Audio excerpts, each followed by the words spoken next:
Panorama group, जो सोचता है वो करता है। आपके अपने सपनों का आशियाना। नमस्कार, आप देख रहे हैं भारत लाइव और यह है हमारा स्पेशल कार्यक्रम नहले पे दहला। जैसे कि आप सभी दर्शकों को पता है, बिहार के राजनीति में कभी भी कुछ भी हो सकता है और कभी भी कुछ भी देखने को मिलता है। हमेशा कुछ न कुछ नया खबर देखने को आप सभी को मिलता है। अभी एक ऐसा खबर चल रहा है जो नीतीश कुमार को चिंताजनक है। आखिर नीतीश कुमार का जो कुर्सी है उस पे खतरा मंडरा रहा है। तो अभी सबसे पहले हम आपको ये बता दें कि फोन लाइन पे हमारे साथ भी बाबा बने हुए हैं। बाबा, एक प्रश्न है कि नीतीश की सीएम कुर्सी पे आखिर कौन बैठेगा और मोदी का हनुमान सेठ है या एक तीर से कई शिकार, ये आखिर क्या है ये मामला?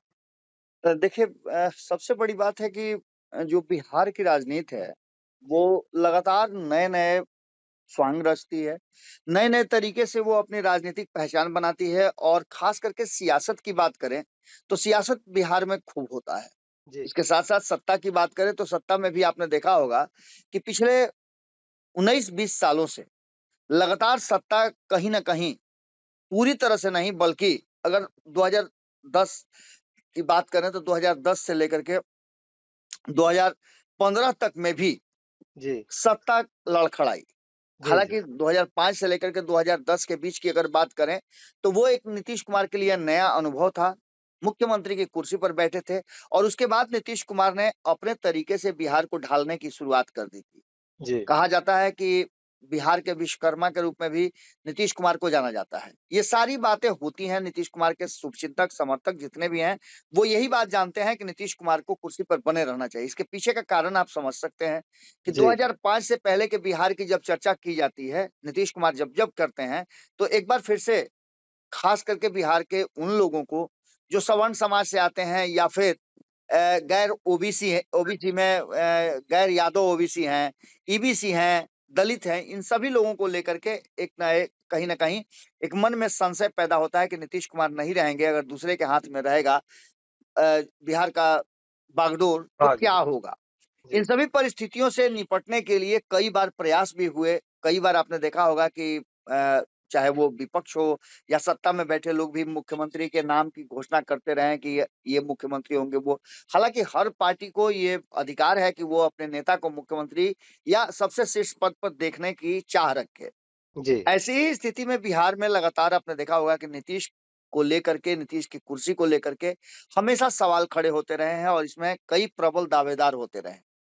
इन दावेदारों में आपस में रस्साकसी तो मची ही है। कभी-कभी नीतीश कुमार ने भी किसी को सामने रख कर के कहा है कि अब मेरे बाद इन्हीं लोगों को देखना है। जी। इसमें जी। आपने देखा होगा कि तेजस्वी यादव का नाम है। इससे जी। पहले आरसीपी सिंह उनके करीब हुआ करते थे, उनका नाम आता था। कभी ललन सिंह का नाम आता था। इतना ही नहीं और कितने फ़हरिस्त हैं, कितने लोगों के नाम हैं, ये सारी बातें सभी जानते हैं। बिहार जी। विधानसभा चुनाव 2025 के लिए अब नई रणनीति तैयार होने लगी है, सभी अपनी-अपनी तैयारियाँ शुरू करने लगे हैं और इसको लेकर के अपने-अपने हिस्से से अपनी-अपनी पार्टी की तरफ से नेता का चुनाव भी होने लगा है। एक तरफ आपको पता है कि 3 चेहरे तो साफ-साफ नज़र आ रहे हैं। पहला नीतीश कुमार और नीतीश कुमार के लिए उनके विरोध में 3 नाम सामने नज़र आ रहे हैं। प्रशांत किशोर का नाम नया आया है जो 2 अक्टूबर के बाद और तेज़ होगा, जब उनकी जी। पार्टी अस्तित्व में आ जाएगी। दूसरा, तेजस्वी यादव लंबे समय से इंतजार कर रहे हैं मुख्यमंत्री बनने की, क्योंकि उनकी पार्टी की लेगेसी है और उनके पिता और माता दोनों मुख्यमंत्री रहे हैं, तो उनके लोग, उनके समर्थक समझते हैं कि उन्हें भी मुख्यमंत्री बनना चाहिए। इसके अलावे चिराग पासवान की भी बात आपने सुनी होगी। लगातार चिराग पासवान की तैयारियां शुरू हो गई हैं। चिराग पासवान ने पैरेलल नीतीश कुमार के बिहार फर्स्ट, बिहारी फर्स्ट एक कार्यक्रम भी अपना जारी रखा है। ये सारी परिस्थितियां तो है ही, भारतीय जनता पार्टी अपना भी सीएम बनाने की होड़ में लगी हुई है। हालाँकि जी। भारतीय जनता पार्टी ने किसी नाम को आगे नहीं किया है, लेकिन बार-बार ये कहा जाता है कि नरेंद्र मोदी के हनुमान हैं चिराग पासवान। अगर चिराग पासवान के चेहरे पर बिहार की जनता भरोसा करती है, तो चिराग पासवान को नीतीश की तरह एक बार फिर से एक गैर भाजपाई मुख्यमंत्री नज़र आ सकता है। अब इसके लिए तो बहुत सारी स्वांग करने पड़ेंगे, बहुत सारी रचनाएँ रचनी पड़ेगी। मुख्यमंत्री नीतीश कुमार के नेतृत्व में चुनाव लड़ने का निर्णय सभी ने कर लिया है। पार्टी ने, यहाँ तक कि लोक जनशक्ति पार्टी जो अपना मुख्यमंत्री बनाना चाहती है चिराग पासवान को, उसने भी। यहाँ तक कि बाकी के लोग, चाहे वो जीतन राम मांझी की पार्टी कह लें या फिर उपेंद्र कुशवाहा की पार्टी कर लें, क्योंकि वो भी एक मुख्यमंत्री के दावेदार हैं, उनकी भी पार्टी चाहती है कि वो मुख्यमंत्री बने। 2020 से पहले वो मुख्यमंत्री के प्रबल दावेदारों में से थे। जब वो जदयू में वापसी किए थे, अपनी पार्टी का विलय किए थे, तब भी वो मुख्यमंत्री के दावेदार के रूप में देखे जा रहे थे। तो ये सारी परिस्थितियां तो उत्पन्न हुई हैं, लेकिन लोक जनशक्ति पार्टी ने 2025 में बिहार विधानसभा चुनाव के लिए जो अपनी रणनीति तय की है, और एक दिन पहले आपने देखा होगा कि उनके संसदीय बोर्ड की मीटिंग में बहुत सारी बातें कही गई, वो इस बात की तरफ इशारा करती है कि कहीं ना कहीं लोक जनशक्ति पार्टी रामविलास जो है, वो अपनी तैयारियों को पूरी तरह से अंजाम देने में लगी हुई है। हम जी लगातार इस बात को भी कह रहे हैं कि चिराग पासवान ने खुद को प्रूफ किया है, और एक लंबे समय से चिराग पासवान ने, जब उनकी पार्टी अलग हो गई थी, दो फाड़ में बट गई थी, उसके बाद से उन्होंने जो मेहनत किया है, उसी का नतीजा है कि उन्हें एनडीए गठबंधन में 5 सीटें मिली, और जिन लोगों ने अलग किया था उन लोगों को एक भी सीट नहीं मिली, हाशिए पर है। इन सभी बातों को लेकर के नीतीश कुमार के नेतृत्व में राष्ट्रीय जनतांत्रिक गठबंधन के साथ मिलकर चुनाव लड़ेंगे, ये भी ऐलान कर चुके हैं। इसके अलावा बिहार चुनाव में उम्मीदवारों के चयन कार्यकर्ताओं को दी जाएगी प्राथमिकता, ये सब बातें भी कही जा रही है। लेकिन इसके साथ साथ पैरेलली उनके संसदीय बोर्ड की बैठक में एक प्रस्ताव पारित किया गया है कि चिराग पासवान को बिहार के मुख्यमंत्री के रूप में प्रमोट किया जाए, प्रस्तावित किया जाए। इससे पहले भी जी आपको पता होगा कि प्रधानमंत्री के लिए भी एनडीए में रहते हुए नीतीश कुमार का नाम प्रस्तावित हुआ था। उसके जी क्या हुए थे आपको पता है सर जी। जी केंद्रीय मंत्री अभी वर्तमान में है चिराग पासवान, उनकी अगुवाई में लोक जनशक्ति पार्टी रामविलास 2025 में बिहार विधानसभा चुनाव के लिए अपनी रणनीति तय कर रही है। पार्टी ही रविवार को एक दिन पहले जो मीटिंग हुई थी, उस मीटिंग में पटना में हुई जो उनके संसदीय दल की मीटिंग है, उसमें कई प्रस्ताव पारित किए गए। उस प्रस्ताव में एक प्रस्ताव ये भी था कि 243 सीटों पर वो तैयारी कर रही है, और 243 सीटों पे वो मजबूती के साथ अपने कार्यकर्ताओं को लगा चुकी है। आगे का प्लान क्या होगा, इसकी बहुत जल्द खुलासा भी करेंगे, ये भी उन्होंने कहा है। और नीतीश के नेतृत्व में चुनाव लड़ने की बात जब चिराग पासवान ने खुद ही कह दी है, तो पूरी तरह से तैयार है। पार्टी के संसदीय बोर्ड के जो नेता हैं, हुलास पांडे ने कहा कि हमारे नेता और केंद्रीय मंत्री चिराग पासवान ने ही स्पष्ट कर दिया है कि हम अपने महान दिवंगत नेता रामविलास पासवान के अधूरे सपने को पूरा करेंगे। हमारा जो स्ट्राइक रेट है वो 100% रहा है लोकसभा में। हमारी पार्टी एनडीए के बैनर तले और मुख्यमंत्री नीतीश कुमार के नेतृत्व में 2025 का विधानसभा चुनाव लड़ेगी, यह भी हमने सुनिश्चित कर दिया है, और गठबंधन में हम जुटे रहेंगे। इन सभी बातों को लेकर के लोक जनशक्ति पार्टी ने ये सारे प्रस्ताव जारी किए हैं। कई सवालों के जवाब भी हुलास पांडे ने दिए हैं। उन्होंने परिस्थितियों की बात करते हुए कहा है कि जो लोकसभा में कुछ टिकट को लेकर के सवाल खड़े किए जा रहे हैं, पत्रकारों ने कई सवाल किए खड़े किए। उसमें आपने देखा होगा कि राजेश वर्मा को लेकर के सवाल खड़े किए। जी इसके अलावा आपने देखा होगा कि शांभवी चौधरी को लेकर के सवाल खड़े किए। इन सवालों का भी जवाब बड़ा बारीकी से हुलास पांडे ने दिया। उन्होंने स्पष्ट किया कि ये सभी हमारी पार्टी से किसी न किसी रूप में जुड़े हुए हैं। राजेश वर्मा भी जुड़े हुए थे, और शांभवी चौधरी के पति जो हैं वो हमारी पार्टी के बहुत ही मजबूत कार्यकर्ता रहे हैं। हमारी पार्टी से लंबा उनका जुड़ाव है।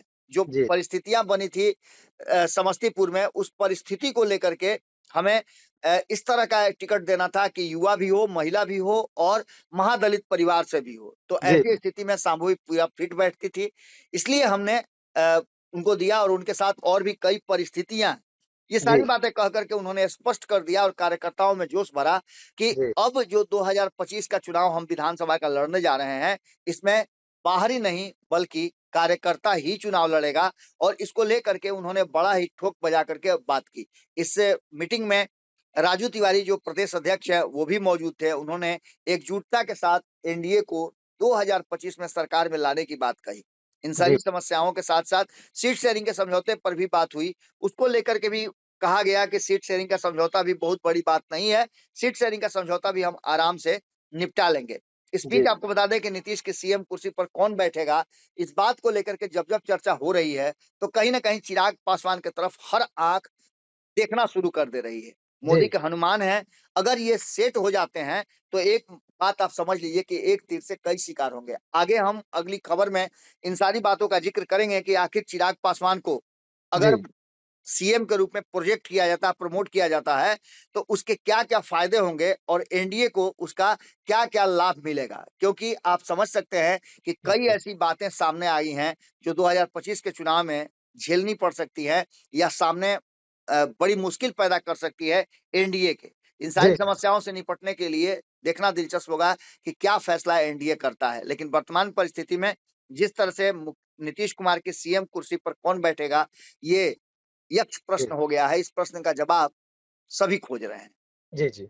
तो जैसे कि आप सभी दर्शकों ने सुना, बिहार की राजनीति में कुछ भी और कभी भी हो सकता है, कुछ भी ऐसा कुछ परिवर्तन। अगर बिहार सीएम का बात करें तो बिहार सीएम के फेस के लिए बहुत से लोग हैं जो सीएम बनना चाहते हैं। हर दल अपना अपना सीएम देखना चाहता है। अब देखना यह बहुत दिलचस्प होगा कि आने वाले विधानसभा चुनाव में किसका सीएम फेस होगा या फिर से नीतीश कुमार ही सीएम होंगे बिहार के। इसी प्रकार का खबर देखने के लिए हमारे साथ बने रहे। भारत लाइव पर खबरें जारी रहेगी। तब तक के लिए धन्यवाद। पनोरमा ग्रुप, जो सोचता है वो करता है। अगर ये वीडियो पसंद आई और वह बिहार के राजनीति और बिहारियत से सरोकार रखेनी तो सब्सक्राइब बटन दबा के चैनल के सब्सक्राइब कर ली। ओजे एगो घंटी बा, ओकरा बटन दबा देला से कुल सटीक और मारक खबर रुआ मुफ्त में मिल जाई। अगर रुआ पत्रकारिता के हमनी के नया प्रयोग में सहयोग कर चाहतानी तो ज्वाइन बटन दबा दी। पेटीएम नंबर नोट कर ली 9386816700। धन्यवाद।